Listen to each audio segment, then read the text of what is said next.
Hey y'all, it's Maddie from the Itty Bitty Homestead Committee. It is getting to be that time of year where we should start thinking about winterizing our rabbitry. So I figured I would hop on here and we could just talk about that and kind of look at what we should or shouldn't do moving into the winter months. So let's hop into that.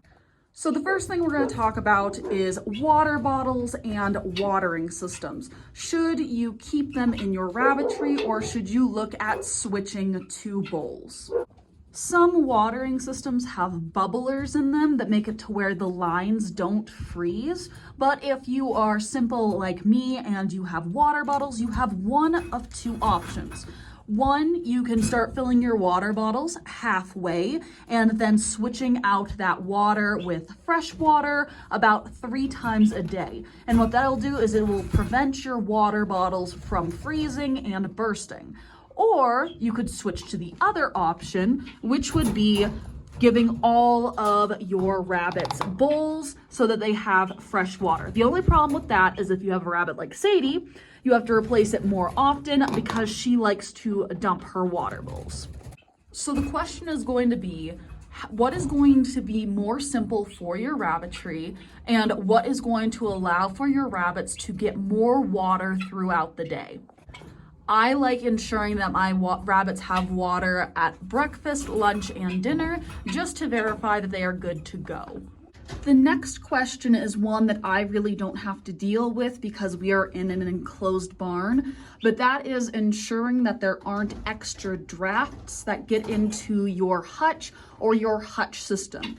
That makes it to where the snow can just slide right off of your rabbitry system to make sure that the snow doesn't get in and disturb your rabbits. During the winter especially, we have very, very windy storms, which could be problematic if we kept our rabbits in an outside hutch compared to a barn hutch. So if you do have an outside hutch, you might want to look into ways to keep the wind off your rabbits.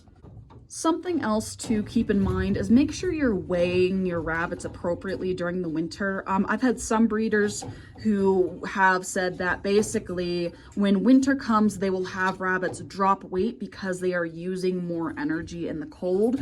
This could be true of rabbits that maybe are more heat hardy and they have a shorter coat that isn't quite as well suited to the very, very cold climates. So make sure you are adjusting feed as needed. I have the opposite problem because these guys especially are cold winter variant rabbits and they do amazing in the blizzards and snowstorms. And I actually have babies do much better weight-wise in the winter. So just keep track of their weight as the weather changes.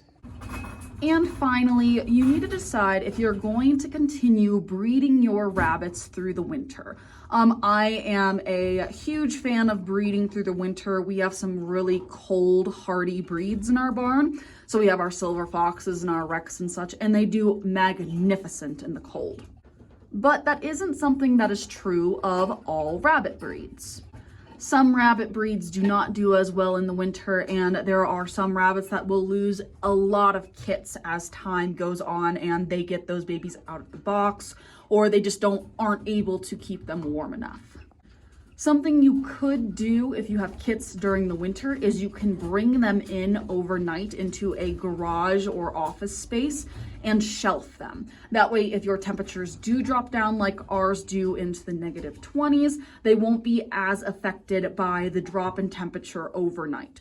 Just be careful when you do that you don't accidentally give those kits heat stroke by moving them in and out of those areas. Those are some things to keep in mind as winter comes and we start getting colder in temperature.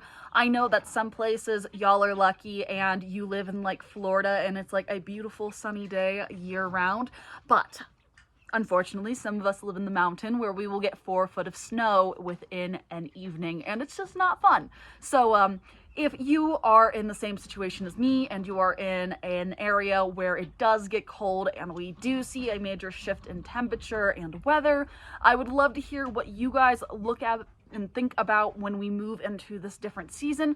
What are some tips and tricks that you have and what do you look for in your rabbitry?